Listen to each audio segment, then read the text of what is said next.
So welcome to ACO on Air at Foodex 2016. This afternoon in the chair I have Niall McQuitty from a company called Arctica. Welcome, Niall. Hello, Andy. Hi. Nice to see you. Yeah. Before we start, could you tell us a little bit about Arctica and what you do in the industry?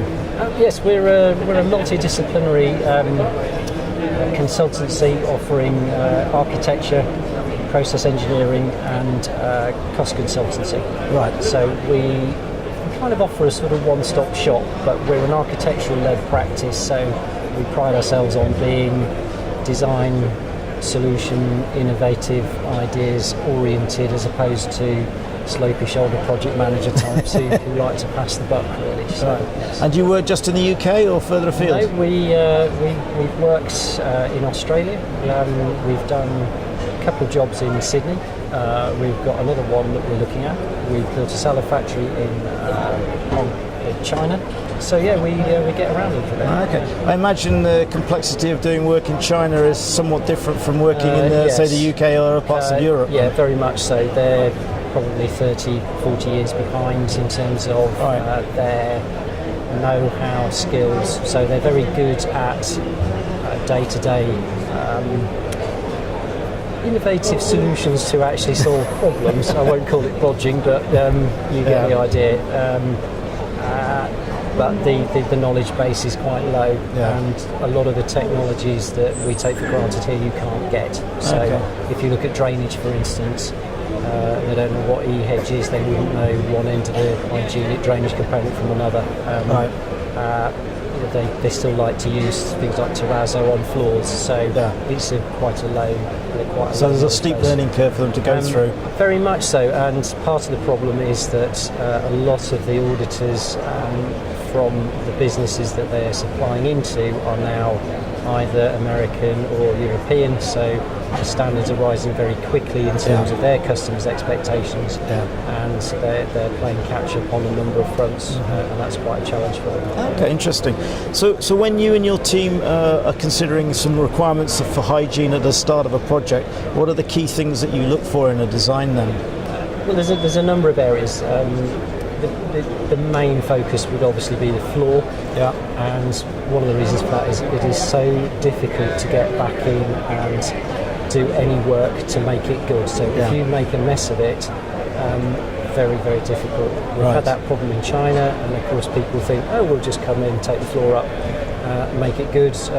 You have to remind them that to do that you've got to take the kit out. Where do you put the kit? Then you've got to do the work, then you've got to put the kit back in, and then the problem then is it won't work. So you've got to test it, commission it, and all the rest of it. So what might be a week's civils work could be an 8-week project. So getting the floor right is absolutely essential. One of the first things would be looking at the aspect ratio of the room and working out how the drainage works. So is it a long, thin room? So is it going to be a channel? Can you break it into smaller bits, put gullies in?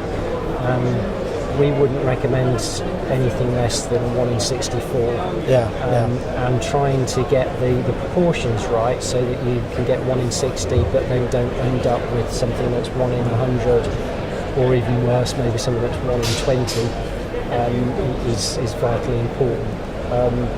After that, it's looking at what are they going to do in there. So, do you need 6mm Ucrete? Can you get away with that? Do you have to put something thicker in? Could you get away with something else? The junction of how you get that floor into the gullies is, for us, a relatively simple one. The next nightmare comes when you get to what happens when the floor hits the wall.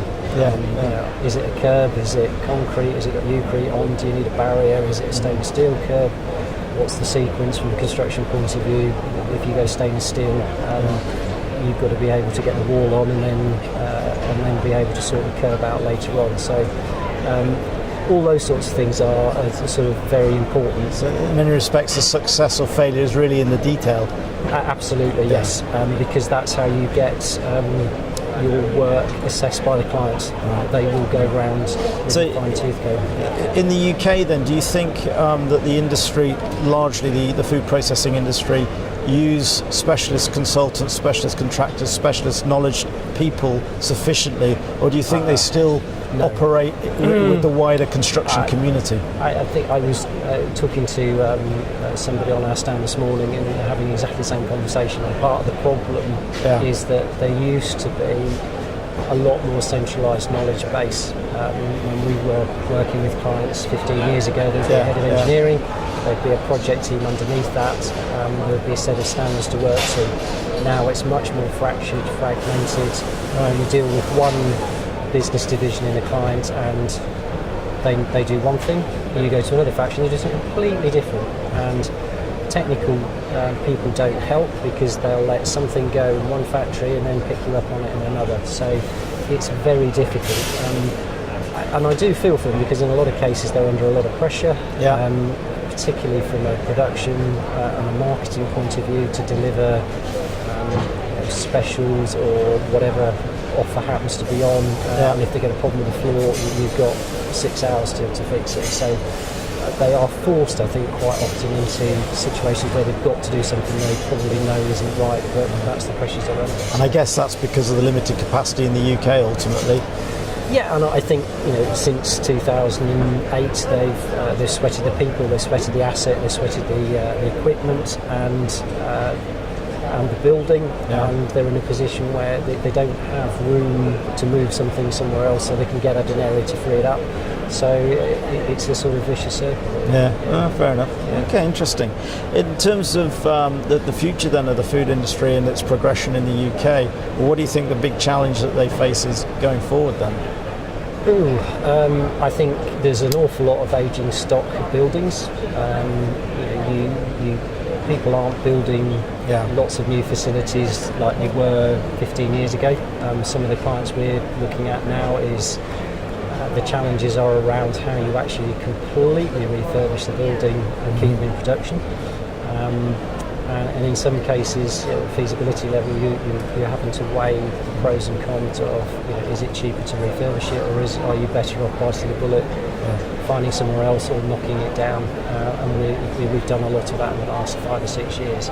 So that's an enormous challenge, and I think again as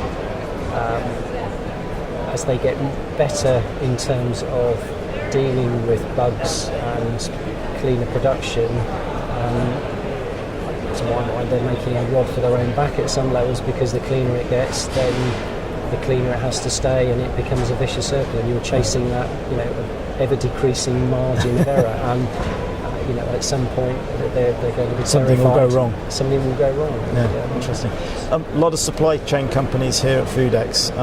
As an industry, do you think the companies like ACCO, like many others here, supply enough innovation, new ideas, solutions to the industry? I think I think they probably broadly fall into two camps. I think you've got those that are technically minded, R&D led, want to be innovative, and I'd put ACCO in that group. So for us, having a range of drainage components that are EHED certified is brilliant. We quite often specify one of your products and then get a contractor trying to twist our arms. I found this, it's a bit cheaper. So actually being able to say, is it EHED certified? That's a huge help. So a lot of the others, from a drainage perspective, you can go and look at somebody else's products and they'll tell you it's bright, new, shiny, the next best thing, but if you actually know what you're looking at, it's not terribly good at all. So doors would be another good example. There are some great doors out there. Some of them are very expensive but very reliable. Some of them are just terrible. But for us, one of the problems is that balance between capex and opex. So persuading a client to put a very expensive door in or expensive drainage channels is not always easy if you've got a team that are highly constrained in capex terms. So fair enough. It's not easy. Excellent. Thank you very much for your time. Not at all. Cheers. Thank you very much.